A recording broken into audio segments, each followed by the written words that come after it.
Assalamu alaikum to you. Welcome to my channel English with Binta Mubarak Ali. If you're new on my channel, so do like, subscribe and share with your friends. Today topic is English grammar exercise. We fill this exercise with since and for. Now, the main topic is since and for. What's the difference between since and for? Well, for is followed by a period of time. How long? Like 3 days. Here we say number of days. How many months? 6 months. How many years? 4 years. We use for period of time. Actually for use किया जाता है कि जब हमें duration का पता हो लेकिन हमें फिक्स टाइम का ना पता हो, ठीक है, कि हमें नंबर ऑफ मंथ्स का पता हो कि जैसे 6 माह लगे, 4 साल लगे, 4 साल से काम कर रहा हूँ, 10 साल से काम कर रहा हूँ, 4 महीनों से काम कर रहा हूँ, 4 दिन से काम कर रहा हूँ। जब हमें ड्यूरेशन का आइडिया हो, हमें नंबर्स का आइडिया हो, तब हम लोग फॉर यूज़ करते हैं। And since comes before starting point, और सिंस जो है वो यूज़ किया जाता है स्टार्टिंग पॉइंट से। व्हेन डिड यू स्टार्ट, कि आपने कब स्टार्ट किया। In period of time we say 3 days, but here we say since Monday. Period of time में हमने 3 days ड्यूरेशन की बात की, लेकिन फॉर में हम लोग एग्जैक्ट बताएंगे मंडे, ठीक है। और वी से here for 6 months, but use here since June, name of month.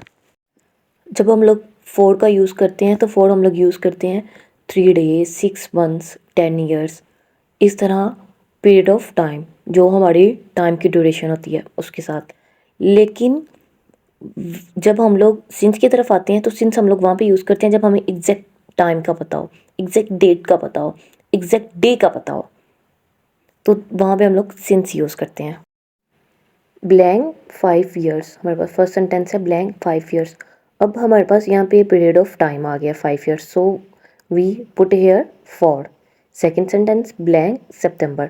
अब हमें एग्जैक्ट मंथ नेम का पता है, ठीक है, यहाँ पे नेम आ रहा है, so we put here since September. मैंने आपको पहले भी बताया था कि जहाँ पे हमें exact name of month, name of year, name of day idea हो तो हम लोग सिंस यूज़ करते हैं।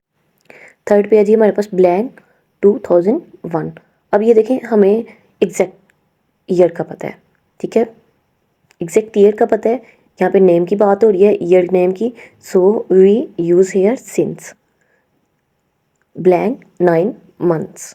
अब यहाँ पे आ गई है ड्यूरेशन की बात, 9 months ड्यूरेशन की बात आ गई है। हमें पीरियड ऑफ टाइम का पता है और एग्जैक्ट हमें मंथ नेम नहीं पता, तो यहाँ पे हम लोग जब नंबर ऑफ मंथ्स की बात हो तो हम लोग यूज़ करते हैं फॉर। यहाँ पे हम लोग यूज़ करेंगे for. We put here for 9 months। Blank 5 minutes। अब यहाँ पे हम लोग बात कर रहे हैं 5 minutes की। हमें नंबर्स का पता है, एग्जैक्ट हमें टाइम का नहीं पता, ठीक है, कि इतने o'clock हमने ये काम किया, ठीक है, हमें एग्जैक्ट टाइम का नहीं पता। वो यहाँ पे हम लोग यूज़ करेंगे for, so we use here for 5 minutes। अब यहाँ पे बात आ गई है ब्लैंक मंडे। अब नेम ऑफ डे है, एग्जैक्ट हमें नेम का आइडिया है, so we put here since Monday. 7 blank 4 days। फिर यहाँ पे हमारे पास पीरियड ऑफ टाइम आ गया। पीरियड ऑफ टाइम के लिए हम लोग हमेशा फॉर यूज़ करते हैं, ठीक है। जब भी हमें एग्जैक्ट नेम नहीं मालूम होता, हमें नंबर्स का आइडिया होता है, so we use here for 4 days। मैं अगेन टॉपिक को रिवाइज कर दूं। फॉर हम लोग वहाँ यूज़ करते हैं जहाँ हमें पीरियड ऑफ टाइम का पता हो कि कितने ड्यूरेशन में हमने ये काम किया, 3 days, 6 months, 10 years। और सिंस हम लोग वहाँ पे यूज़ करते हैं जहाँ पे हमें स्टार्टिंग पॉइंट पता हो, व्हेन, जैसे कि मंडे जून 2020। Hopefully आपको topic आपको काफी ज़्यादा adopt हुआ होगा। If you have any question about this, so you can ask in comment section. Okay, do take care, Allah Hafiz.